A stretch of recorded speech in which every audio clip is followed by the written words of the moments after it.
All rise. Oh, yes, oh, yes, oh, yes. This one come to board of commissioners now in session. Pursuant to adjournment, Honorable Chairman Greg Riley presiding, remain standing, come to order. Thank you, Sheriff. Our first order of business this evening will be our prayer, which will be led by Commissioner Williams. We have a special guest with us for our pledge this evening, Emra Cole. Emra, if you'll come up to the podium, please. Emra is a 4-H ambassador.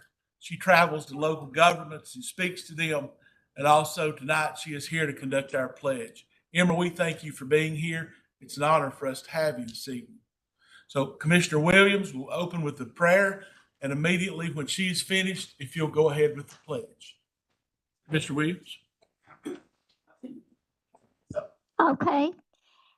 Lord, we come to you tonight to make decisions for our county. We ask that as we acknowledge you in this prayer, that you will direct us, that we as commissioners will truly do the right thing in endorsing all these resolutions and what other business we need. Bless us all and save us for eternity. In Jesus' name, amen. Amen. Attention, salute, pledge. I pledge allegiance to the flag of the United States of America and to the republic for which it stands, one nation, under God, indivisible, with liberty and justice for all. Thank you very much, Emra.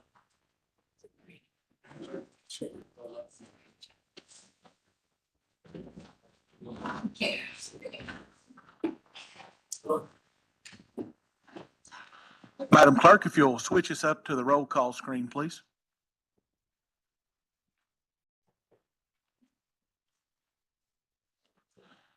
If you'll go ahead and indicate that you are present here this evening.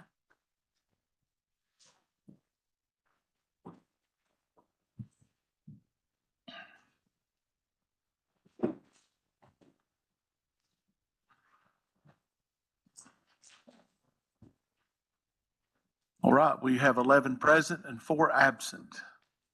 We do have a quorum.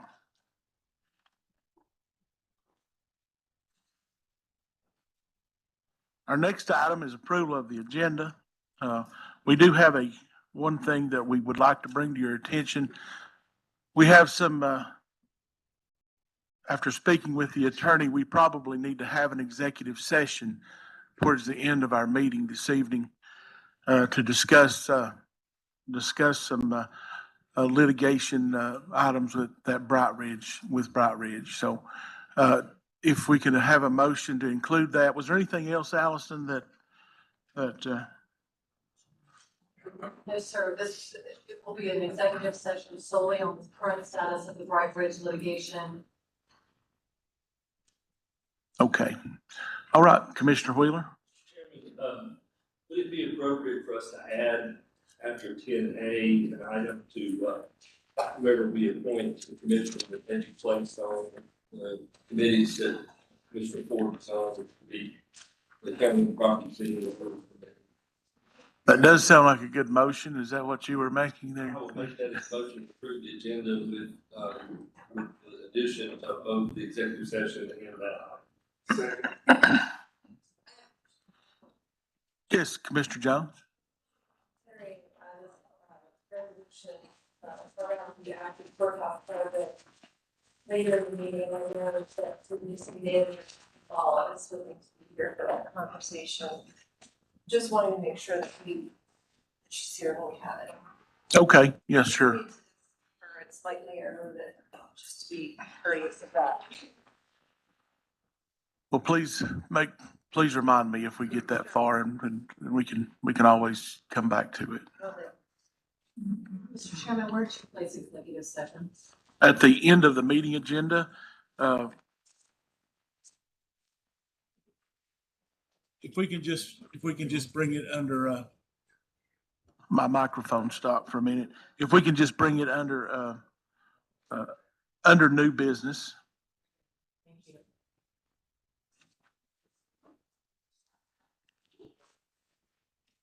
All right, so I think your motion included both those things, correct, Yes. Commissioner Wheeler? Did we have a second? Second by Commissioner Fitzgerald. Any questions or discussion on approval of the Commissioner? As far as the new person taking over the responsibilities for the commissioner going out, I thought that was in our rules that whoever replaced someone took those. So it's just a question for my learning, not saying we're doing anything wrong. I thought that was in the rules though. Or no? Okay. No.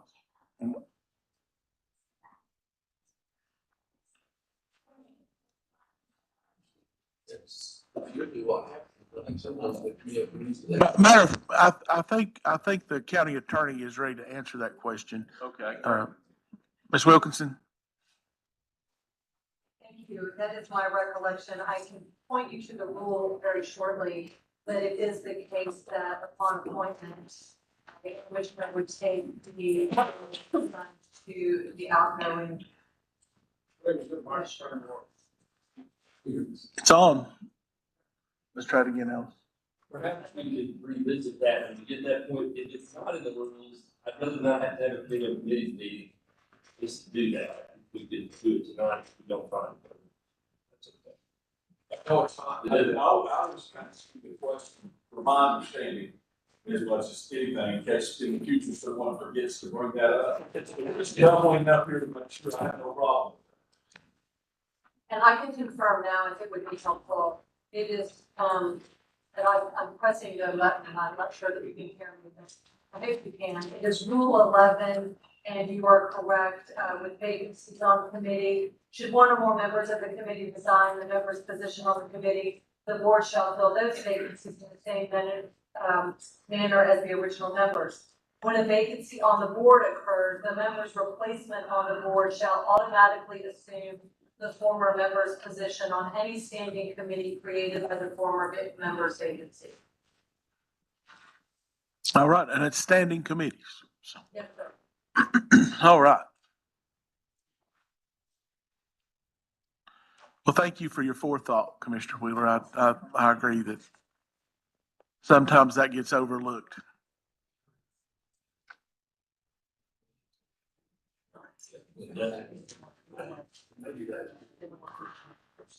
All right, so we have a motion and a second. Any further discussion or questions?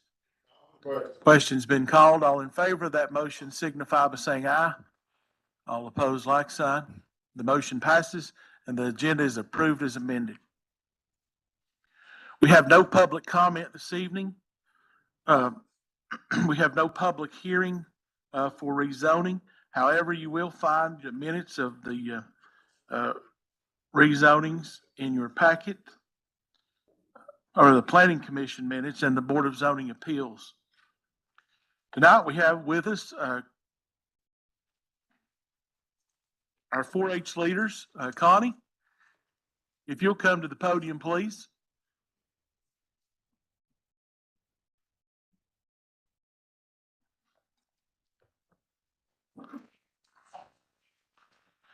I know you've been very busy, Connie, with all these speeches going on, and I know you're very proud of these young people. I am. We're so glad you've come tonight. Thank you for having us and inviting us, and thank you for the solid waste and Mr. Haney for sponsoring. I have a question. Do you have Grace's speech as part of this, and do you want her to give her speech after the essays or before? Just after you do the introductions for the essays and checks, we'll do her speech at the end. Okay, just want to be sure.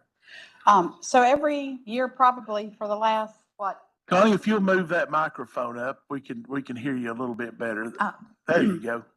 Charles Bain Office, the Solid Waste Division, which is Louis Haney's office, has been working with us to sponsor this. And so we do it through the school system, and it becomes for some an English enrichment as well as a science. And it's mostly on solid waste, littering, how to make our community beautiful. So we have a junior and a junior high division, and we choose that first, second, and third place winner, and they're giving a theme.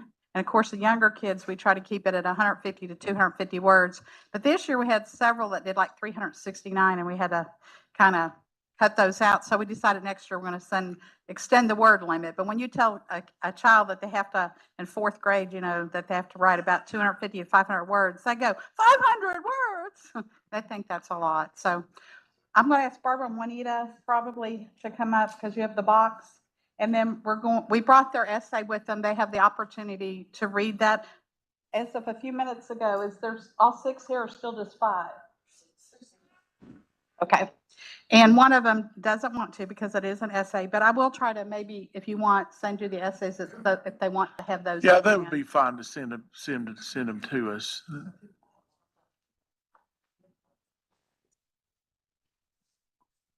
We're going to wait, let Mr. Haney present the actual plaque and give them the check. But we're going to start with the 4th grade, if that's okay. So what their plaque looks like, I'll take his out. It has like the 4-H emblem on it, but it also has your all seal and the solid waste at the bottom. And like Dayton Martin, yours reads, Washington County 4-H Junior Division Environmental Essay County Contest winner for 2021-22. And you were the 3rd place. Okay, so we're going to do 3rd, 2nd, and 1st. So if you will come up, we're going to let you read your essay. And then after that, we'll ask Mr. Haney to come up to present you with your check. 1st place got $150, 2nd place $100, and 3rd place got $75. So, and you brought yours already sealed. Good job. According to Rachel Brown's article, The Environmental Crisis Caused by Textile Waste, The amount of clothes waste has doubled in the past 20 years from 7 million to 14 million tons per year. This waste ends up in landfills and can take up to 200 years to decompose. In my house, there are a few ways we recycle clothes. Our family tries to go through all the clothes once a season. We donate them to Goodwill and Hope House. I also give most of my clothes to my younger brother. Purchasing too many clothes is the root cause of textile waste. So we also try to be mindful of that when shopping. One way I can encourage others to decrease their textile waste is to tell people to donate their clothes instead of throwing them away. Another idea to get others involved in recycling clothes would be to have a clothes drive at my school. Donating clothes not only helps the needy, but also helps the environment. Clothes are something some people wouldn't consider to recycle.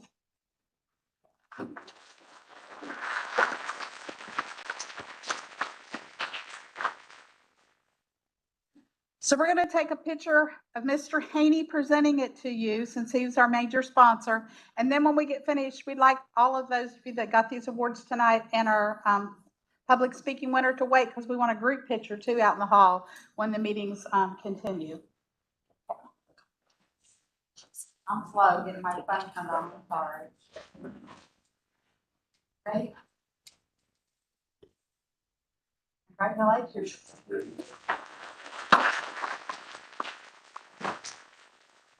Our second place winner in the junior division is from one of our homeschool groups, because we do that too. And this is Braden Hubbard. And I'm going to tell you, he has done everything this year. He's raised 25 chickens. He's done posters. He comes to Honor Club with his sister. If you name it, if we have a club, he's on it. So Braden, if you'll come up.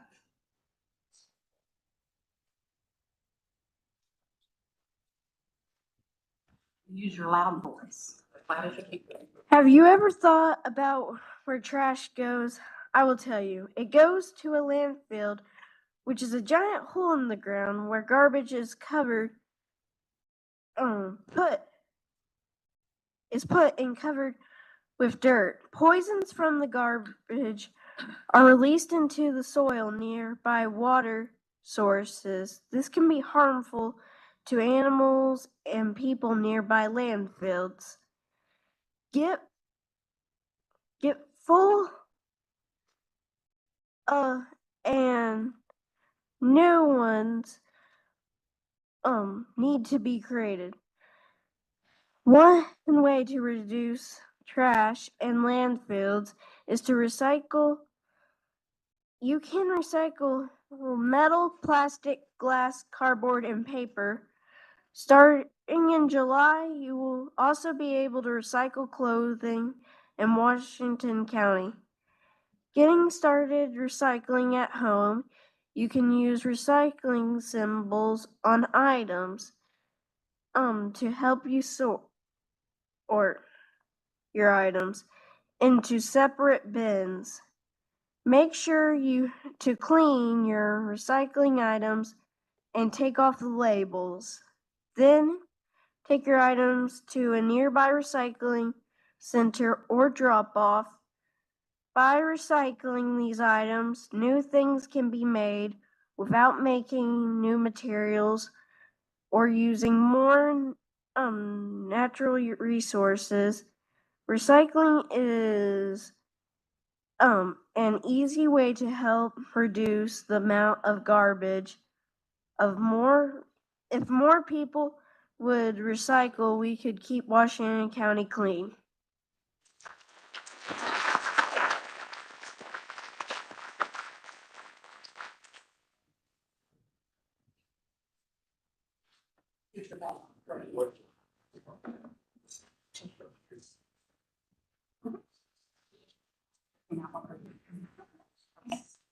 All right, and then our first place winner, who is the grand champion of the $150, is Jacob Custard. And if I remember right, it's from Lamar, right? And Jacob, are you going to read yours for us? But all these people would love you, but that's up to you. If you don't want to read it, I'll put it in next month's packet. But so it's up to you. Go for the go, okay? You have the mic. All right.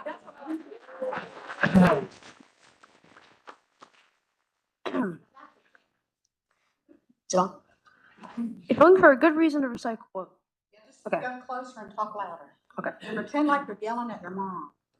All right. If you're looking for a good reason to recycle, this is why. I believe that home recycling is necessary. Recycling also helps the environment. Home recycling is necessary because it gives waste a purpose. Normally waste piles up and causes problems. If there's less waste, there are less problems. The problems with mass amounts of waste are, but are not limited to, air pollution, ground pollution, and even noise pollution. Recycling can even help the environment. I think citizens should consider taking the time to recycle. If you like plants, trees, and animals, you should consider recycling.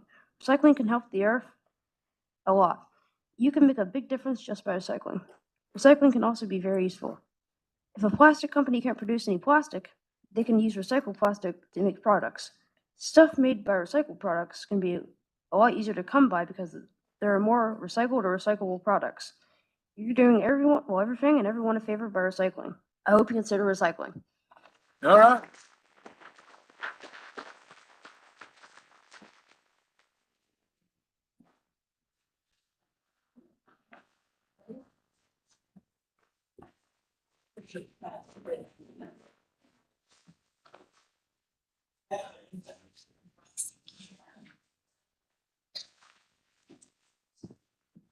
Now moving on to the junior high, they had more words that they had to say, but the essay contest is sort of a process.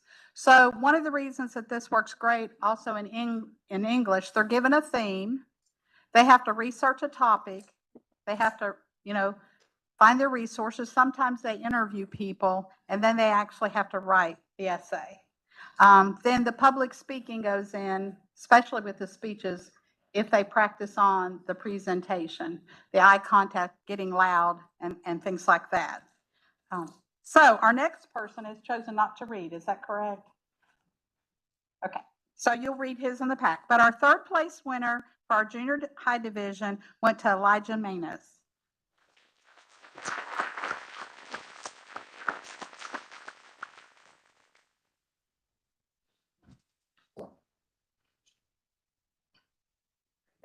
Got a big smile on his face.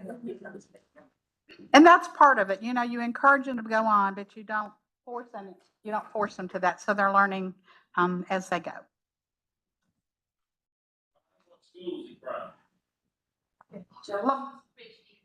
Ridgeview. Yeah. Yes. Sorry. I forgot that. Thank you. We have 5 or 6 schools represented, and then the homeschool. William Atkins is next. He was the second place winner for the junior high division, and he will receive a $100 check. You ready? You're gonna read yours? South Central. And he's from South Central. We didn't write which school on here.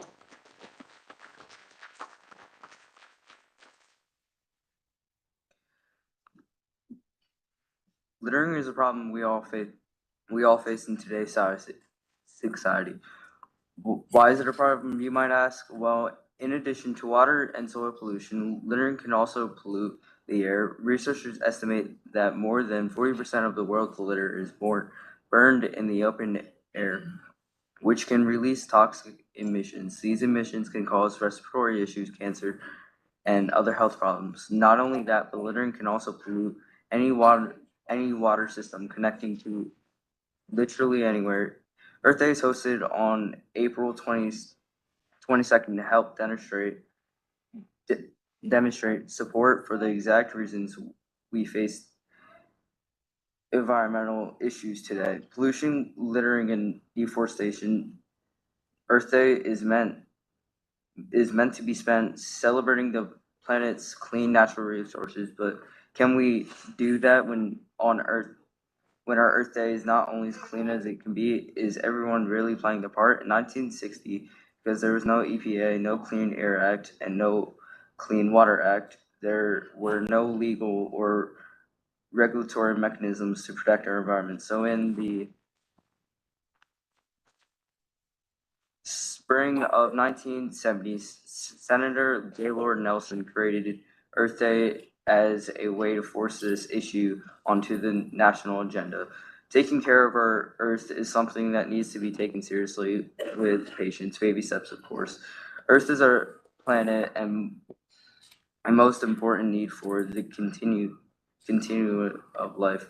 Is it full of all basic resources to continue a life? However, it is getting declined continuously because of unforgivable behaviors and acted upon by humans. Saving Earth is the most important social awareness which everyone must know about. In order to bring some positive changes on the Earth, if we want to continue living on this planet and continue to exist, and everybody must act immediately and accordingly. Some ways to do are volunteer for cleanups in your community. Volunteering for cleanups in your community can help reduce the amount of trash live station Earth is suffering from today.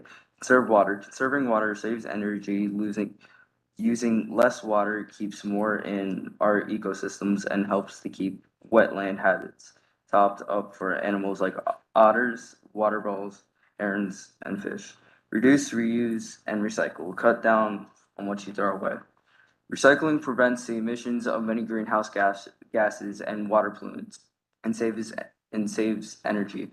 Using recovered material generates less solid waste. Recycling helps to reduce the pollution caused by extraction and processing of virgin material. Plant a tree.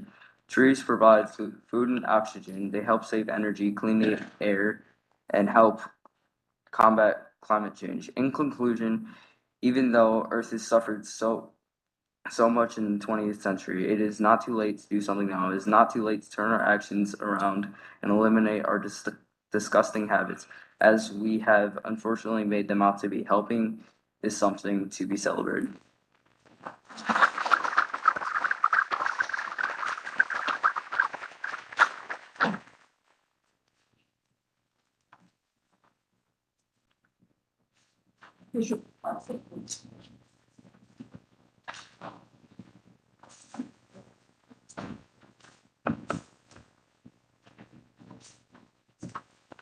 Our last person to read their essay tonight is Sierra Williams. She goes to Grandview School, but I need to say something else when she comes up. So another thing that we have is called 4-H Clover Bowl. It's sort of like a history bowl competition. And we had a 4th grade team, a 7th and 8th grade team. And our 7th grade team came from Grandview. And was that last Wednesday? Or last Thursday? We've done like 14-hour days since last week. But anyway, so her team came, and there was 3 on her team, and you could have 4. They were semifinalists, so that they were the 3rd or 4th place. You know what I'm saying? They missed 5 points of making it to the final round. So, and we have 33 counties in our region. So let's give Sierra a round of applause for that.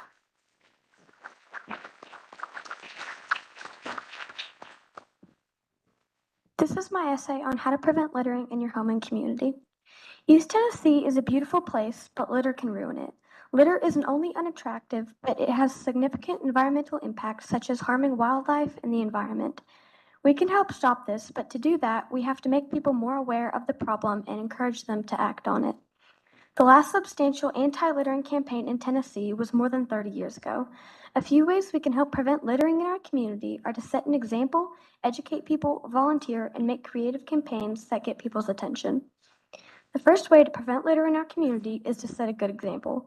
Don't throw litter on the ground, pick up litter you see and put it in a trash can, and don't throw any litter out of your car. People are more likely to litter if there's already litter on an area, so if they see someone picking up litter or an area with no litter, they are less likely to litter themselves. Another way to prevent littering is to educate people. A lot of people might not realize the extent of the problem, and when they're informed of it, they can do more to help. Something else you can do to help prevent littering is to volunteer to organize or help organize a cleanup. Make sure you have good advertising, since the more people that come, the better. Getting your neighbors and community involved in a cleanup is a great way to raise awareness and bring about a sense of responsibility to keep the community clean. You could also have a group of people adopt an area. They would meet regularly to pick up the litter and make sure it stays clean. Finally, an important thing that you can do to prevent littering in your community is have anti-littering campaigns. For them to stand out and grab people's attention, it helps if they have creative or memorable names or mention something that is local to an area. It also helps if there's an incentive for not littering. For example, in Birmingham, a sticker was put on certain trash cans that informed anyone who put trash there that the more potential litter deposited into the cans, the more money that would be donated to charity. This reportedly reduced the amount of litter in those areas by half. Another thing that encourages people not to litter is trash cans that stand out. In Scotland, one way that they make their trash cans stand out is by making them bright-colored ballot bins. There are 2 different slots where people put their trash, and each slot has a choice for what thing they would like to vote for. This cut the litter down by 46%. In conclusion, a few ways we can help prevent littering is to set an example, educate people, volunteer, and make creative campaigns that grab people's attention. Littering is a big problem in our area, but we can help prevent it.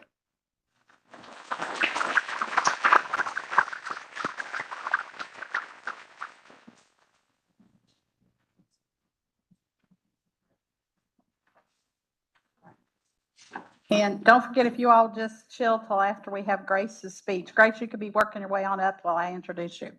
So how many of you actually got to go to the March Ag Appreciation Dinner? If so, kind of raise your hand. That's most of you, wasn't it?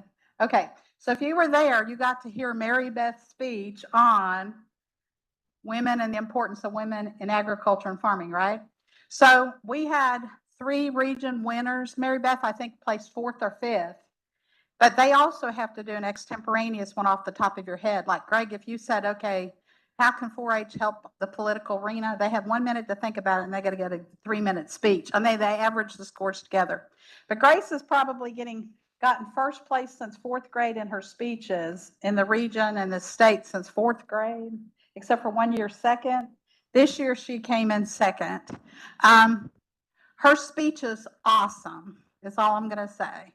And I know that you'll be touched by this. So Grace, I'm so glad we still have you one more year in 4-H, and she was in Sulphur Springs, and now she is at Daniel Boone High School. So without further ado, sit back and enjoy this speech that will dazzle you by Miss Grace Kellner.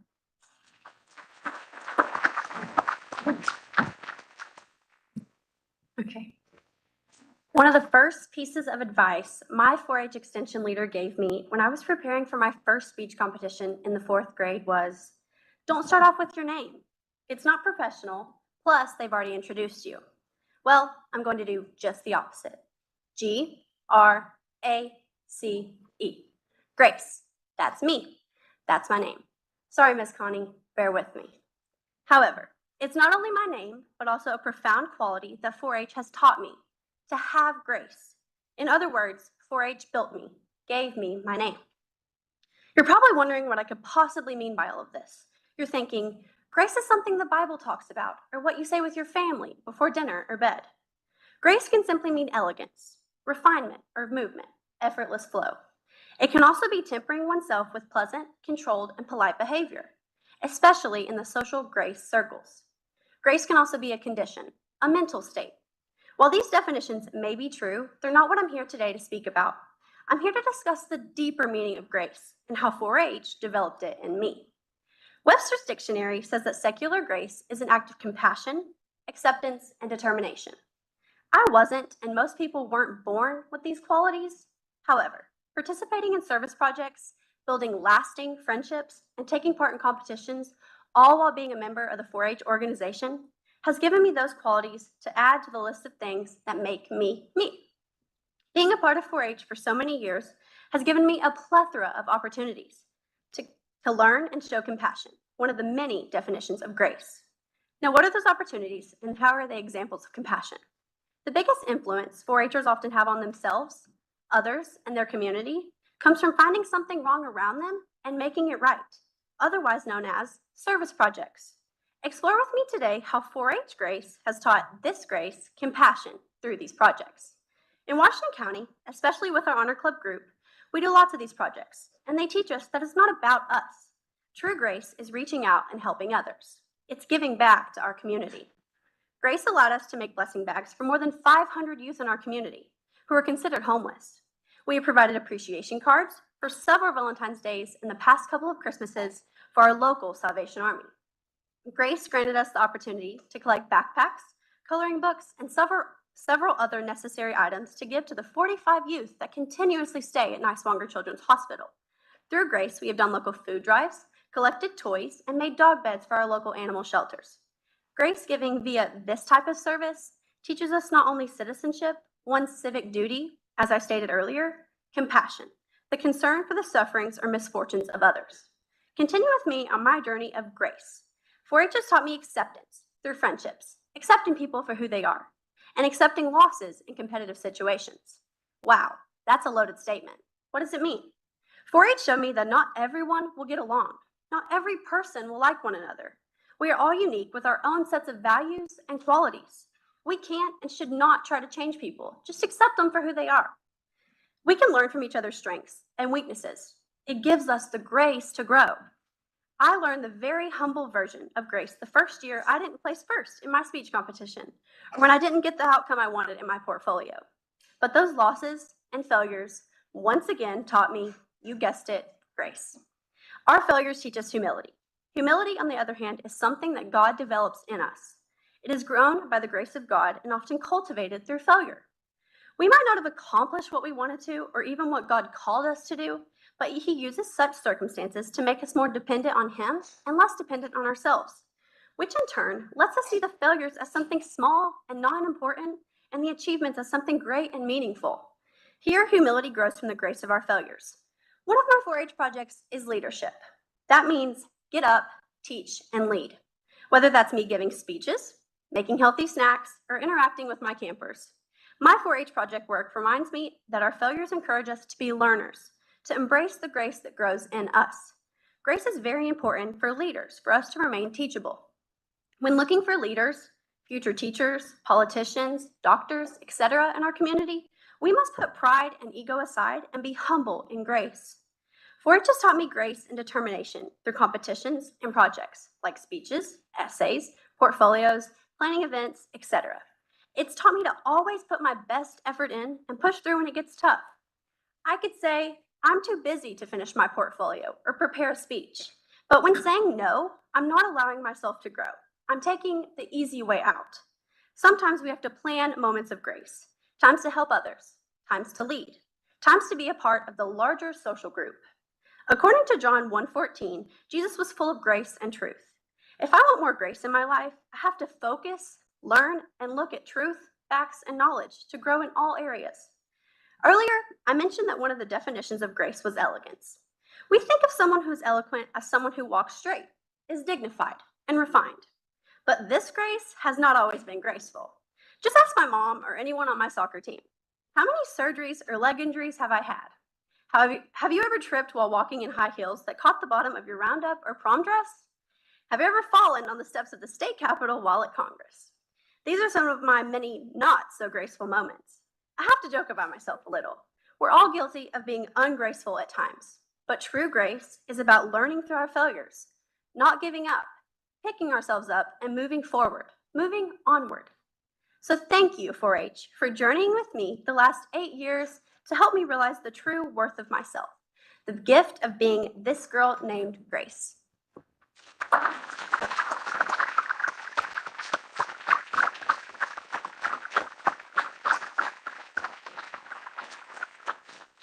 So by the time they're senior high, they can write their speech on anything, but it has to tie into 4-H. So I thought it was really clever that this year she used her name Grace and what Grace has given to her. So now about time to exit the floor, but I just wanted, I think Commissioner Matherly and those on the Ag Committee knows this, but about 2 weeks ago, Barbara and Juanita went to the State Tennessee 4-H Professional Development Conference. At the last minute, I couldn't go because of one of my husband's surgeries. Guess have another one this week.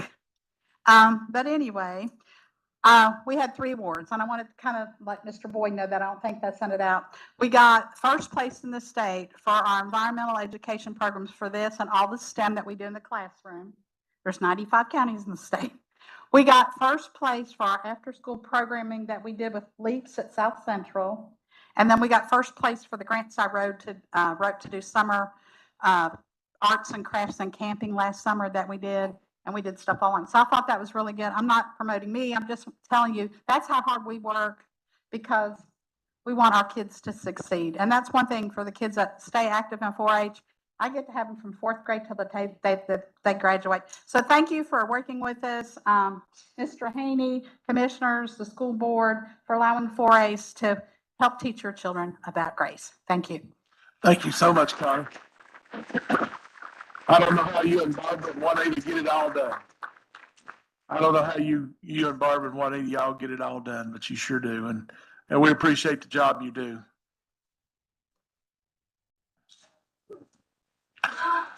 I think Grace was probably the better speaker than me tonight, so you all are stuck with me.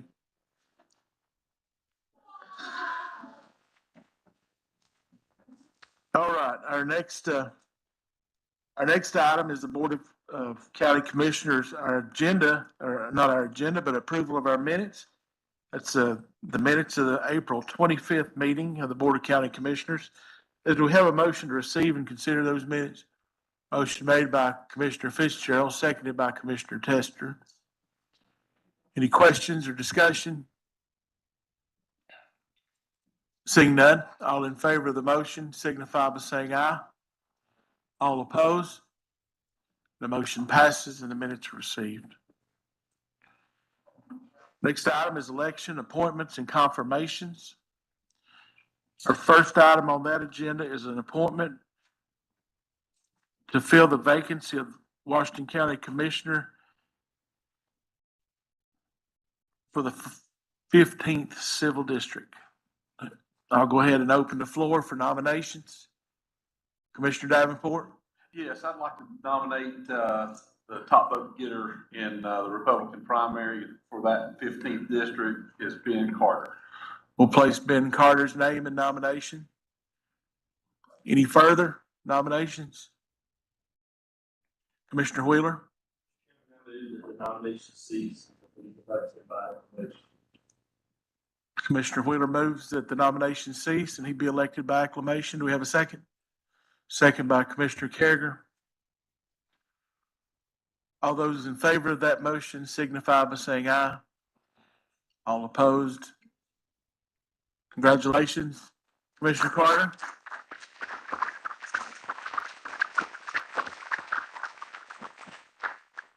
Would you like to say a few words at the podium before we officially swear you in? I would like to thank the commission for all the kindness that you showed me and the faith that you put in by nominating me and put me in that spot. But thank you all.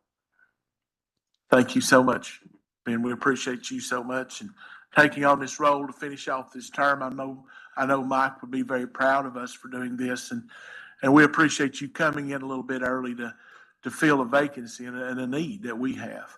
If you and your wife, or Kathy, do you want to go down there and swear me? Kathy, the clerk will be down to swear you in just right there where you are. Okay. I've made the mistake of bringing people up here before and it doesn't work as well.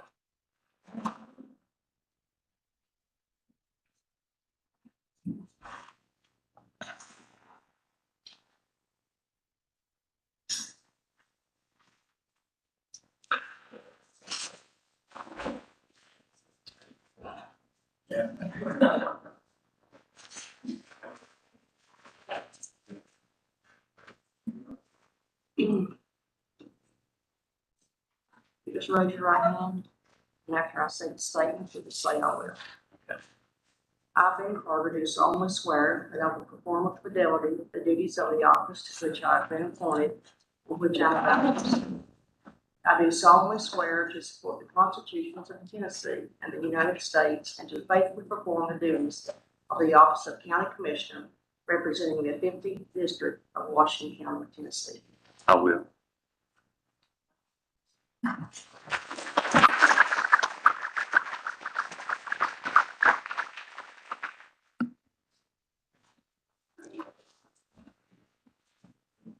Ben, we'll work on your name tag and all those good things there to go on the front of your desk. But Commissioner Wheeler will help you feel your way through it tonight, and we appreciate you so much.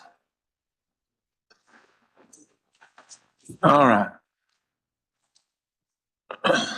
Okay, the next item under elections, appointments and confirmations is an appointment to fill the vacancy of constable for District 1 of Washington County. We'll open the floor for nominations for constable in District 1.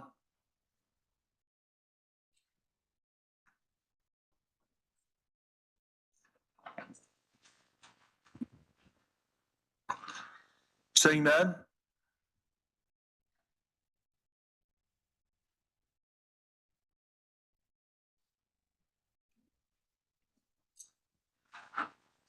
Commission doesn't award it.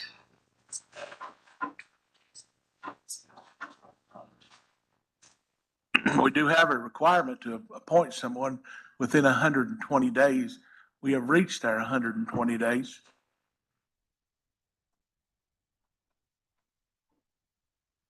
Commissioner Wheeler? Could you not just leave that position vacant until the election?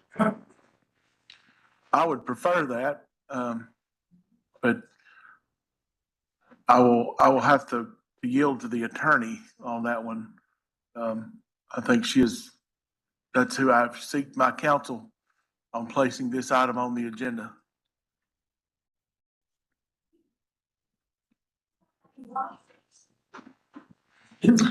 I don't think there's anyone here to nominate, no. I agree with Commissioner Williams.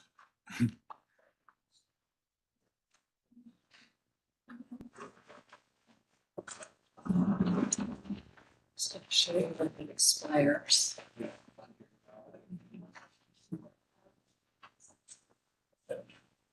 Just make sure you have the dates of the year.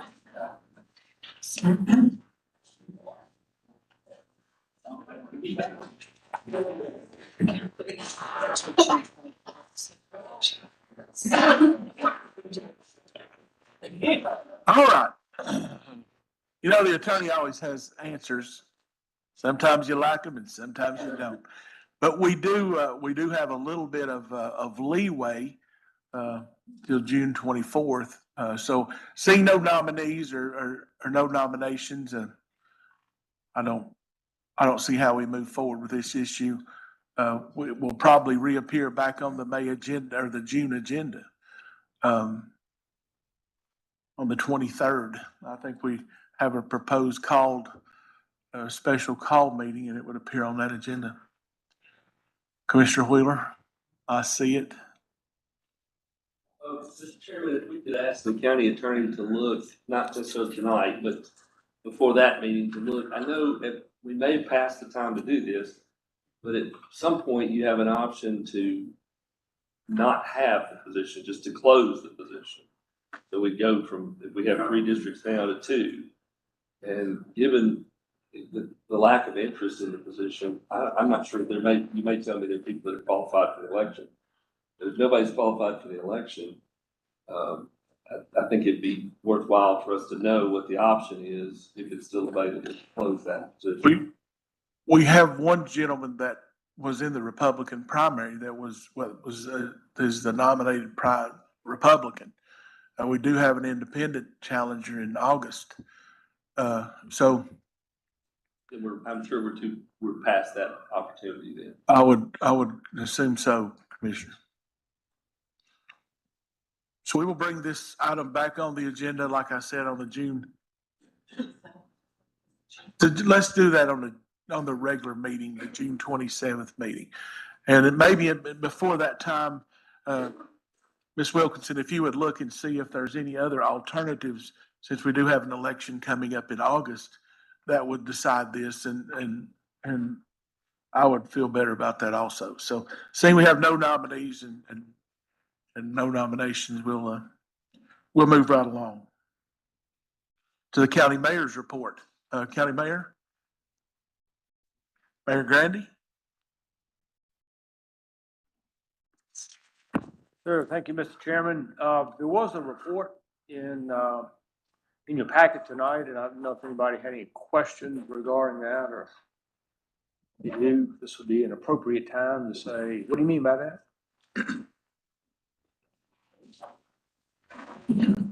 Well, as I said earlier to you, it's just great to see a rundown of things that are top of mind, and, I was kind of curious how the athletic fields conversation went, since I wasn't able to come and listen in. So I'm glad you asked that. So, last Friday, this, task force met and discussed, a number of things about getting the project moving forward. As you may recall, I think I mentioned this before, that we did this project 3 or 4 times now, trying to get it within a budget. And the last time we were able to in our allotted money, afford the fields to be built and the fencing and so forth, but not the facility that would house the concessions and restrooms and such. So, obviously we're not going to have ball fields out there with no restrooms.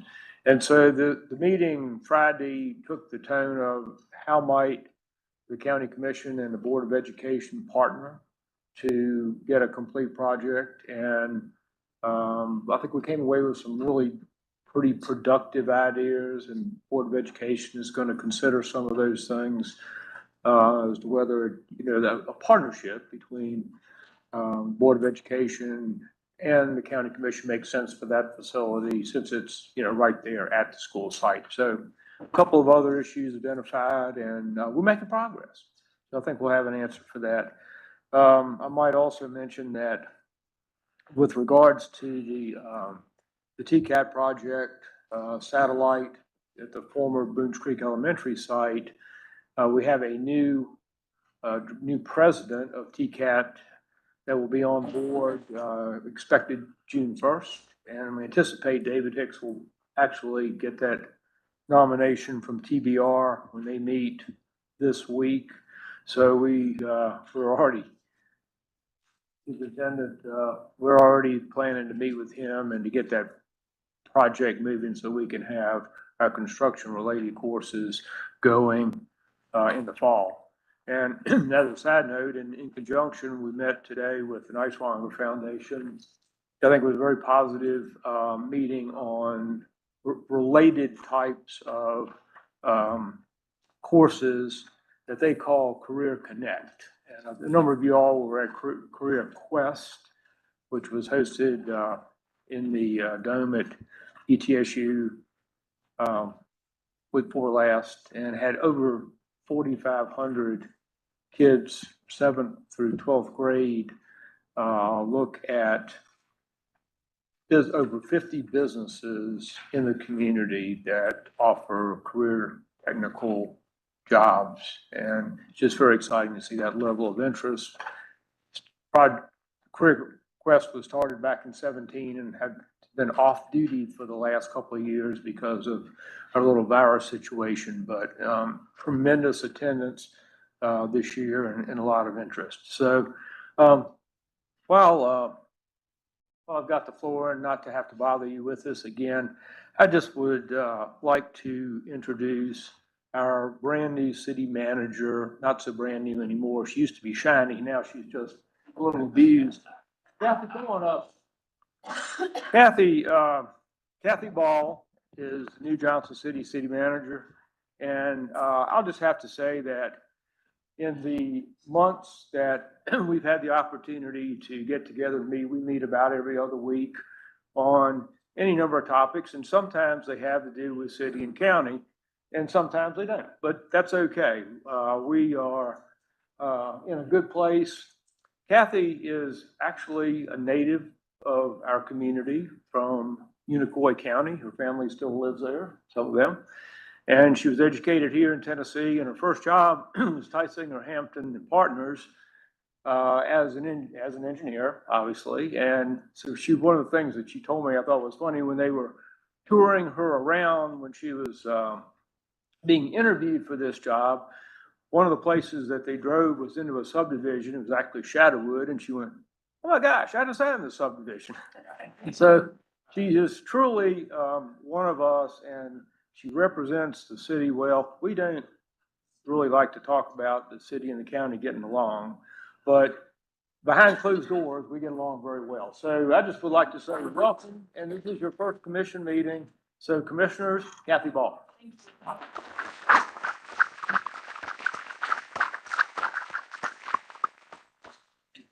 Well, I would just say, it's a pleasure being here. I'm sorry I was running late. I look so forward to working with you all. I am so pleased to be in this community. My belief is that we are gonna have a great working relationship, and I'm looking forward to it. And anything I can do to ever help you all, I'm here to serve the whole community. So thank you. Thank you, Mayor. All right. All right, thank you, Ms. Ball. We appreciate you so much, and I know we're gonna have a great relationship. I know we are. And, so anything else, Mayor? Okay, all right. The county attorney's report is up next. Ms. Wilkinson? Been given additional instruction on working this mic, so I'm gonna. Well, it has a mind of its own sometimes. So, all right, I was just going to point out, consistent with the way I've been doing it, to give you a brief update with respect to the Washington County versus Bright Ridge litigation. That we had a hearing on May 10. The issue that was presented to the court was a joint motion by both of the defendants, both Bright Ridge and Red Dog, arguing that zoning resolutions did not apply to them because they are acting under government authority. So we'll not break into their argument. That's all on file. Their pleadings are at hand. I think I mentioned to you at the last meeting that that was the issue that would be considered. Chancellor Rambo issued an opinion from the bench at that time that the enabling statute that created the Johnson City Power Board, which is the origin of Bright Ridge, was not so broad that it exempted the application of zoning resolutions to the operation of property that is leased to third parties. So in short, that means that the effort to have the case dismissed was not successful. The case continues to stay in the courthouse. The other issue that was in front of the judge that day was whether or not the county could amend its pleadings based on the fact that Bright Ridge was raising a new issue. It was really just a matter of what I would call procedural housekeeping. So nothing has changed with respect to the posture of the case, but to the extent you heard that there was a joint motion to dismiss, it boils down to the fact that Bright Ridge and Red Dog argued that the county had no authority over it and that the zoning did not apply to it. So that is it. I apologize for hollering at you. It's like the old Saturday Night Live skit where they would, everybody's probably old enough to remember that. But anyway, if anybody has any questions, I'll just review that. I try to give you this update so that you have this information publicly. I know that the community is so interested in the status of that case, and I want y'all to have the same information at the same time. It is set for trial July 11th through the 14th. That is the date of the trial, and there has been a request for discovery. And so that is all a matter of public record, and otherwise very specific details I would address in an executive session. Loads going on in our office, but I'll leave that to anyone who has phone calls or whatever to make, and just let me know if you have any questions. We're always happy to help. Any questions for Ms. Wilkinson? Seeing none, we'll move on to the Director of the Health Department. Director Hodgen is not here this evening. He did contact me today and said that he had some things come up, and he would be available for phone calls if anyone had any questions for him. The next item is the Director of Schools report. Director Boyd.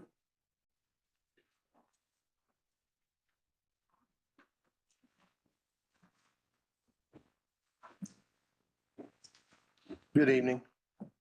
Just want to start out by saying thank you for recognizing the students and supporting 4-H. You know, it's absolutely Grace's speech, in addition to all the others that shared their thoughts with us in writing and speaking. You know, Grace's speech certainly was hit the mark. If we had more Grace in the world, I think we would see a lot better place. But shared with you in writing just some updates on some things that are going on. If you have any questions about those, I'll be happy to answer anything.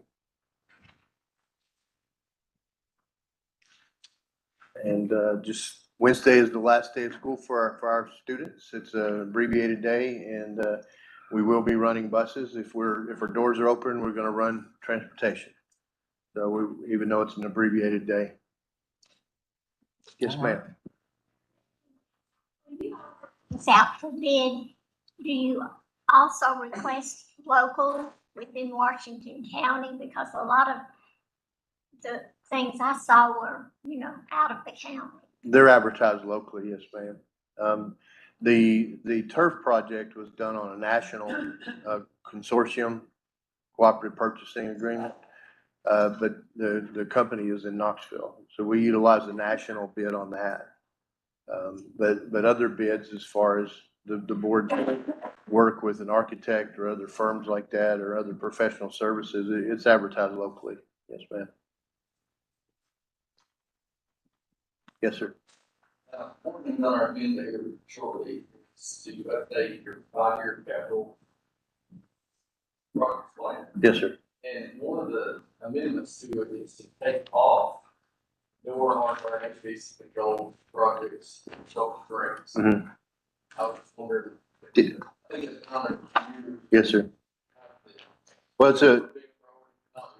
it's not that it's not a priority. We left that in our capital plan, but because of the facility study, if after that study, I think there'll be some highlighted reinforcement of those needs, but it'll roll into the next fiscal year. So at the earliest, we would even be thinking about addressing that's the next fiscal year. So this was a revision, and we just deducted that amount and rolled it to the gray playground equipment. Yes, sir. But we certainly, with that facility studies, I anticipate it may not be all of the doors, but certainly there's some that definitely need attention that we will address or seek to address. There is enough money in there to do both. Yes, sir. But we know that's not going to be done this fiscal year. So it'll roll into fund balance, which will roll into the fund, and then we can prioritize and include that. Yes. Yes, sir. Yes, sir. Thank you. To Commissioner Tester's point, I'm sure there is some delays in door hardware and things like that. I've experienced myself that not days, but weeks. Is that still true, Mr. Director? Yes, sir. I'd imagine so. For example, all types of equipment, specialized equipment and hardware. Yes, sir. Okay. More probably months in some cases. Yeah. Yes, sir. Yeah, that's what I've experienced too. All right, any further questions for Director Boyd? All right, seeing none, thank you, Director. We appreciate you. Thank you. All you do, and I'm sure you're ready for school to be out. I know my kids are ready, and Sure. but you still continue to work. I understand. We But, close it down and start the next year up. We start summer school May 31st. Wow. So, in the month of June, we'll have summer school through most of the month of June. All right. All right. Great opportunity there, summer school. Yes, sir. Thank you. Thank you. All right. Our next report is our Administrator of Elections, Ms. Jones. You've only got half your work done. We're getting ready to start a new round, huh? Start. Oh my goodness. We had the election on May 3rd and we submitted our August ballot on May 6th. So there's no rest in our office right now. So we go right into one to another. Welcome, Commissioner Ben Carter. We're glad that you're here. We did just finish our first election on May 3rd. And we are going back. We have done a recap with all of our early voting sites to make sure everything went well with our early voting sites. We are very appreciative of Johnson City working with us in Freedom Hall and moving us up to the auxiliary gym. That made that the absolute perfect place for our city voters to vote. Our location in Jonesboro was our busiest location at the Heritage Center, and we need to thank Mayor Joe and the commissioners here for that. And thank you for letting us use the first floor conference room in the historic courthouse. We couldn't have done it without that space, so we greatly appreciate that. The church out in Gray at Crossroads was also a huge success. We're going to tweak parking there a little bit for the August election. But we're, again, very appreciative for the church stepping up and volunteering to let us use that space with the construction at the Gray Fire Hall. So we were tickled to death with our early voting sites. And of course, ETSU came to us and wanted a partnership with us. And I'm very happy to say we were glad to step up to the plate and work with them too. And all 4 of those early voting sites will be back in August. And I left a nice red, white, and blue sheet on your table to let you know that our election commissioners have voted to give us Monday night voting. So we will be opening at our early voting sites until 7 p.m. So we are very excited about that because, as you guys know, I was a little disappointing in our early voting turnout along with our election day turnout. As you can see, it starts on page 17. You have a breakdown of all of our information. And even though our votes were up by about 120, our percentage was down because we've had so many people that have moved to our area. So anything that we can do to give voters the opportunity to vote and get out and vote, we're all about that. So just let us know and we'll do whatever we can to partnership with everyone. So that's about all that I needed to cover. I do have a lot of people to thank, and I'm scared I'll miss somebody, but we need to thank the Johnson City schools and the county schools for making us available to use their schools. So we have internet connectivity, ADA compliance, and great parking. All 3 of the police departments, Johnson City PD, Jonesboro PD, and the Sheriff's Office worked with us for security, and we cannot thank them enough. The health department let us use their footballs or their internet boost so that we could get a good connection both at ETSU and Freedom Hall. We need to thank Emergency Medical Services for helping us with Homeland Security and drop off and pick up of our voting machines and our equipment. The city of Johnson City, along with the county commissioners, for helping make Freedom Hall work for our voters. The county, you guys know what you did, and we're so grateful for, the iPads the poll pads that worked and the room to do our jobs.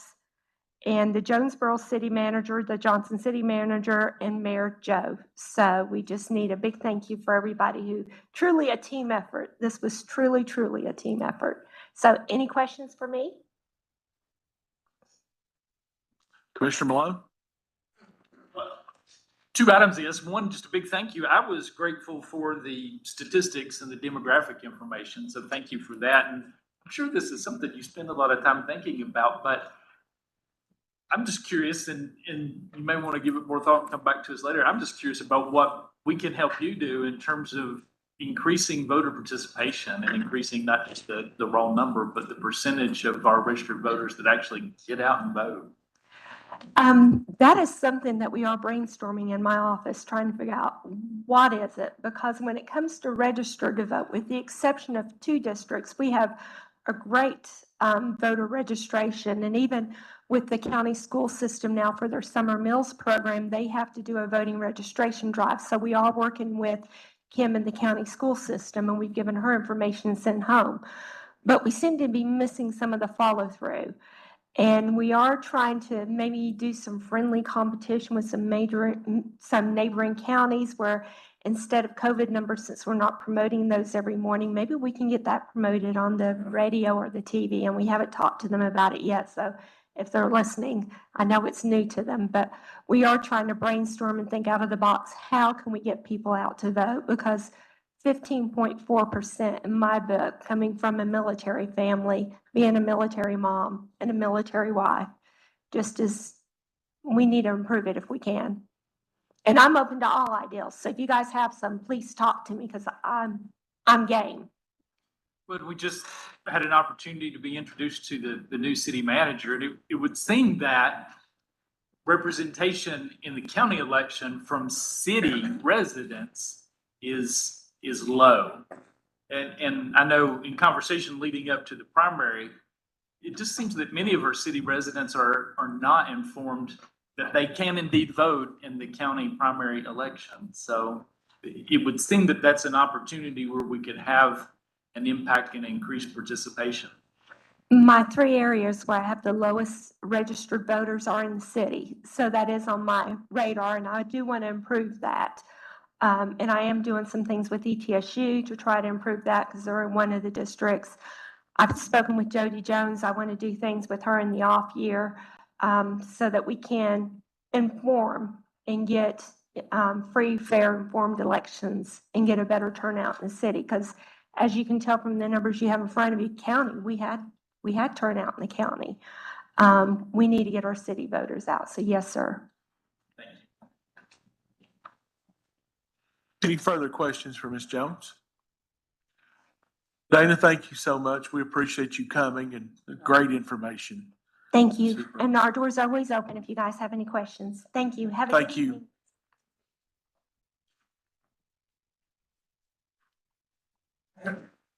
Mr. Chairman, before you take any action, will you make sure that you recognize that Commissioner Carter has now taken, as you're currently booked at 4 vacancies. So, you know what I'm saying? Just so that you have that one there.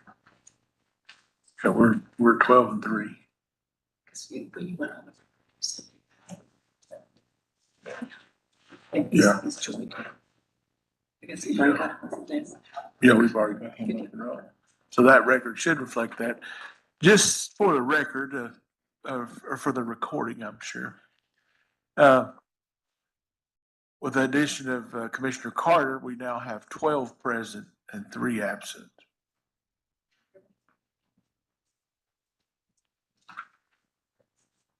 All right, our next item is the beer board report. Commissioner Malone. The minutes are on page 22. We did approve a new permit for Nick's Anchored out at Jay's Boat Dock. I'd be glad to answer any questions if there are any. That's all I had. All right, any questions for Commissioner Malone? Seeing none, we'll move on to the county-owned property report. Commissioner Carriger. Thank you, Mr. Chairman. In addition to our minutes, I'm going to add just a little bit of information for everybody. In June of 21, we had 144 parcels at the county owned. We're down to 114 now.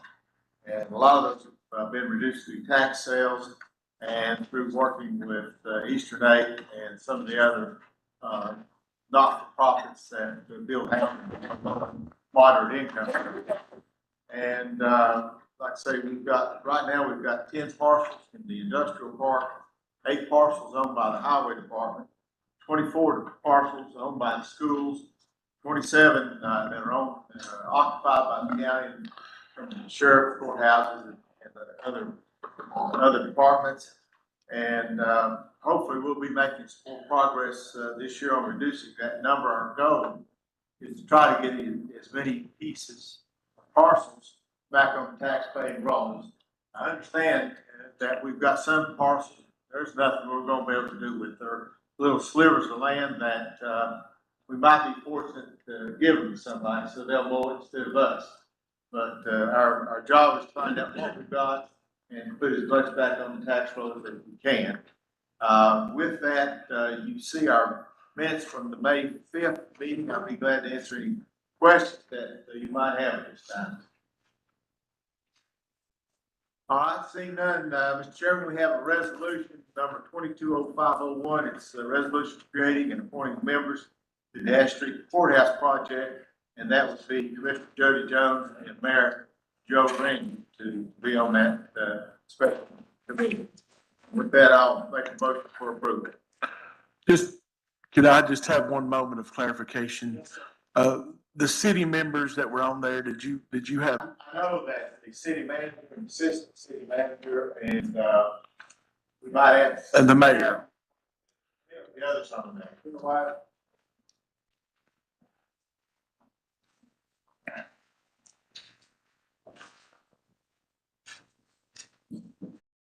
That's the vote, 12 yes, 3 absent, and the resolution. Further questions for Michelle or myself for the employee? Well, fine later, okay.